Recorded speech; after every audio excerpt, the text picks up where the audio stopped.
Viral video seorang pria memodifikasi mobil miliknya dengan mengubah putaran pintu layaknya Lamborghini.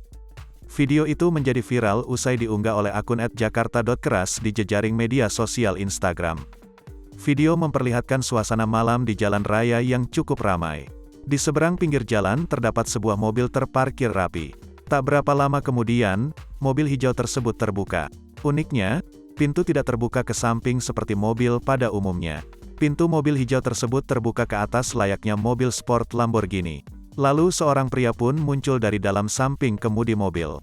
Sesaat setelahnya, pria berpakaian santai itu lantas menutup kembali pintu ke bawah seperti semula. Akan tetapi, dirinya terlihat cukup kesulitan untuk menutup kembali mobil miliknya itu.